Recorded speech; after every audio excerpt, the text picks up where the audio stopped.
How you doing, guys? Thomas the Kid O'Toole here, 8-0 professional with 6 knockouts. Next fight is March 16th, Paddy's weekend, back home in Galway.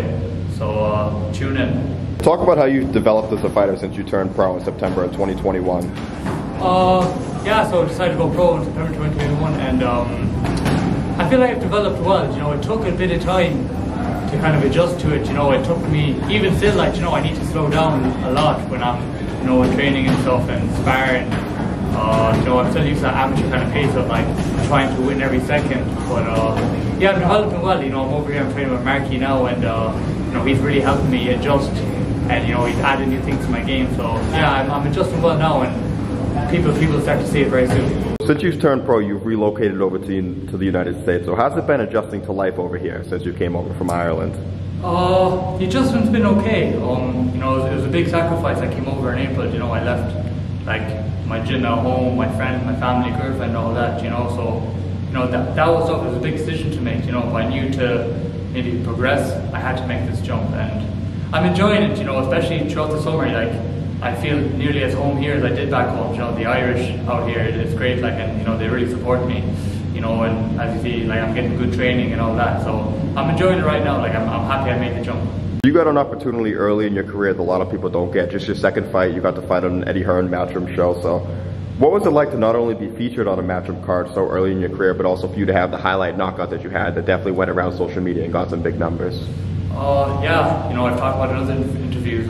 It was great. Like, you know, it was a great opportunity, and you know, I feel like it was very early in my career that I didn't maybe appreciate it as much as I should have, or like taking the opportunity as good as I should have. Like, you know, I got the great knockout and all that, but you know, I could have maybe done a bit more, and you know, I'm hopeful now my next fight will lead to opportunities like that again. You were a very decorated amateur. You're an Irish national champion, and you always rep the green, white, and orange proudly. What's it like for you to finally get a fight at home after your first 8 fights being over here in the United States? Yeah, it's great. You know, I got this call for this fight, and you know, I had a fight planned out here in March.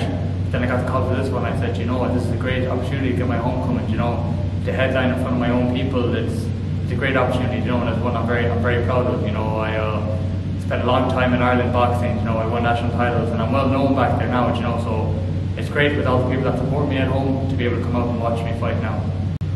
So you made a deal with Miguel Knee Promotions for this fight. So talk about just how that partnership started and why at this time in your career it's the right moment for you to come back and have a fight home in Ireland.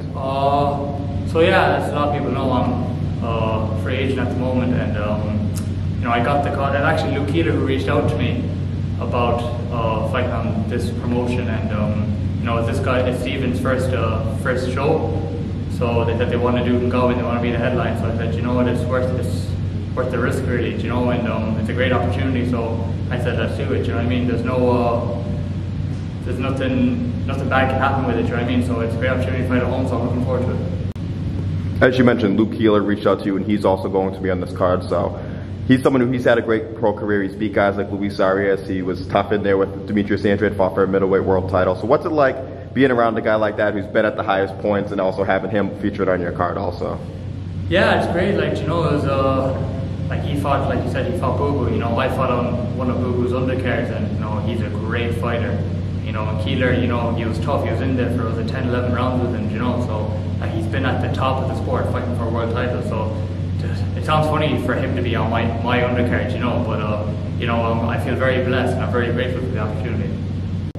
Yeah, so most of the boxing growing up, I kind of watched boxers internationally. You know, the pro scene in Ireland wasn't, you know, maybe as big when I was watching boxing on television, but I would have followed the amateur circuit, and you know, growing up, you know, the likes of Katie Taylor, Paddy Barnes, Michael Conlon, you know, these kind of guys, and you know, I really looked up to them. You know, they were amazing. You know, I remember watching the 2012 Olympics and seeing all the medals. It was amazing, like, you know, and I was like, yeah, boxing, that's what I want to do, like, you know, and we're here, what is that, 12 years later, and you know, I'm professional now, so yeah.